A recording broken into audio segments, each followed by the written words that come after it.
Republican State Representative David Spiller of Jacksboro, thank you so much. We appreciate it. Thank you, Jack. Appreciate the opportunity. So, as you know, President-elect Donald Trump has confirmed he's going to use the military to carry out his mass deportation program of people in the country illegally.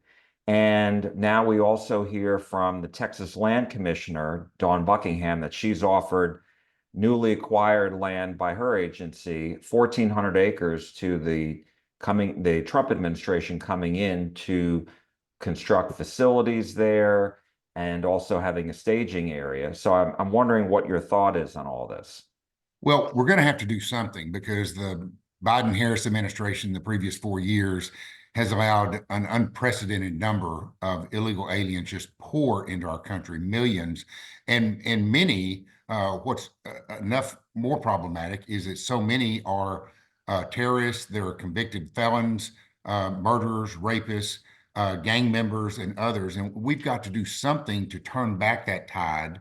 And again, Texas is going to have to do what it has to do to step up and protect Texans when the federal government has failed and refused to do so. And you support the land commissioner's offer to the Trump administration. Well, that would make, yes, because it would make perfect sense to utilize Texas. Texas is on the front lines. This is where they're primarily coming across and have been for the previous 4 years. So certainly it would be more efficient to set up some facilities here in Texas to address that problem. And what concerns, if any, do you have about that? Because as you said, Texas would be in play, certainly would be at the center of a lot of this activity that the federal government, would be doing. Right. Well, I'm good with that because we're on the front line whether we want to be or not. We didn't ask to be, and we are anyway. And so it makes perfect sense to utilize Texas to be part of the solution to solve part of the past problem that's been created by the Biden-Harris administration. And so I don't know exactly what President Trump's plan is. He hasn't asked me, and but I certainly think that it will be well thought, will be efficient, and will be orderly. I don't know what priority that we're looking at as far as if we're looking for, I mean, first and foremost, I would look to several areas. One would be number one, if the Fifth Circuit would rule as far as the temporary enforcement of SB 4, my bill, to allow us to enforce illegal entry, illegal reentry, and violation of a order to return.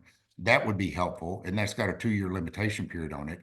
Number two is certainly we need to deal with criminals, people that are convicted felons and others that are pouring into our country. That would be priority number one. The federal government has identified, basically said 2/3 of those arrested on federal charges in our country are here illegally.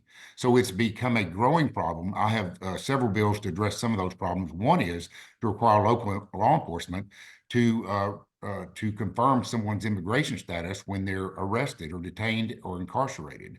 Certainly, under the federal government, they have that right now. And many law enforcement agencies in Texas are doing that. Some are not, and they're doing so intentionally because they don't want to report that information. But to wait until someone's in prison to find out if they're here in our country illegally is wrongheaded. So just on that point that you said, your bill that you have filed would require jails, county jails, because that's what we're talking about, and any police department that takes people into custody they would be required to ask that information or Right. to check with the immigration authorities. Right. I believe that a lot of that information is underreported because we know that certain cities, counties, and other law enforcement agencies are not reporting that information. They're granted that right now under federal law, but some of them choose not to report that. And I believe that so much of our crime is being committed by people in our country illegally, and that needs to be a priority to stop that. Another bill that you filed is E-Verify, Yeah. a requirement. Can you talk to me about how that would work? Well, we already have E-Verify in the state of Texas for state employees and also state contractors and subcontractors. We passed a bill unanimously last session dealing with people involved in certain businesses to prevent sex trafficking. That passed. This would expand that and allow and provide e-verify for other political subdivisions, such as counties, cities, uh, public schools, and public hospital districts. So And it's this just is going to, not a requirement on the private sector. no, it's not. My bill doesn't do that. That would be a different topic, different discussion altogether. Yeah, I would imagine you'd get a lot of pushback from that on businesses. And let me ask you about something you just said before. As you know, as you just discussed, SB 4, which was your bill that you wrote and passed last year, is stuck in the courts. It's we're waiting to hear what the Fifth Circuit Court of Appeals out of New Orleans says that they've taken a long time. Is Yeah. it longer than you thought it would be?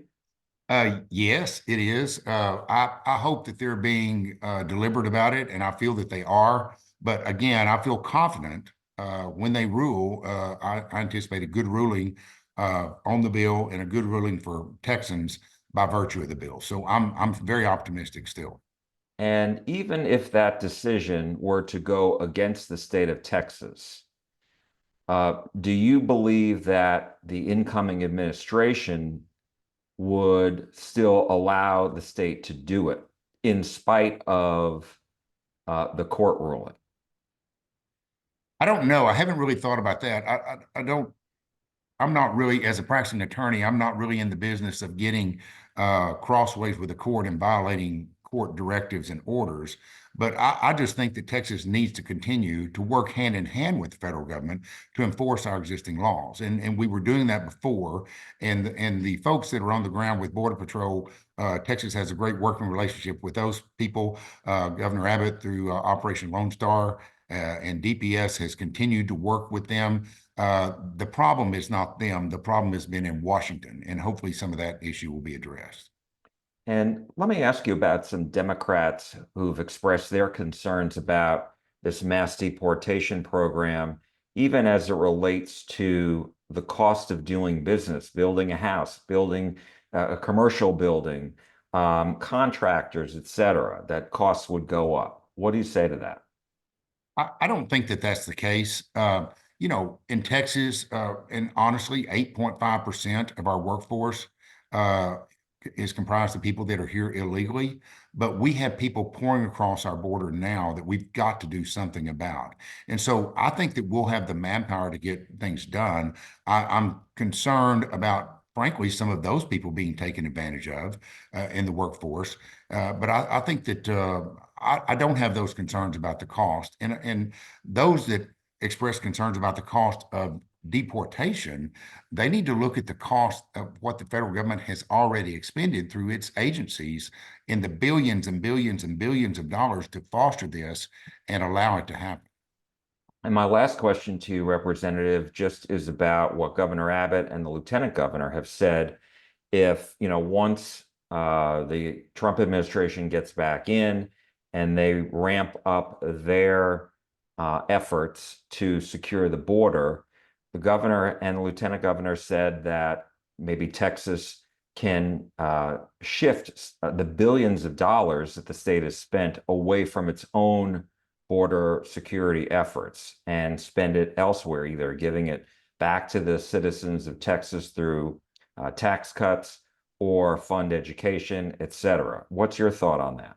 Well, I think that makes perfect sense. I agree with that. There are a couple things now that President Trump has been elected and what can be done. Number one is President Trump can reinstate the 94 plus policies to secure our border that the Biden administration has eliminated to make us more unsafe as a state and as a country. Number two is the fact that we have President Trump to be taking office and will have a majority in the Senate and the House. Hopefully we can do something that they can pass a bill to allow Texas to be repaid the billions and billions of dollars that we've had to pay to do the federal government's job. So I look forward to that as well. I do think that there'll be a shifting somewhat of what we've had to do because I think we'll have better cooperation from Washington. But that doesn't mean that the fight is over. Texas has always continued and it been necessary to work to secure its border. I think we just have to refocus and retool our efforts hopefully not with the same price tag that we've had to the last 4 years, but hopefully something that we can use and do it efficiently. Representative David Spiller of Jacksboro, thank you so much for your time. We appreciate it. Thank you, Jack.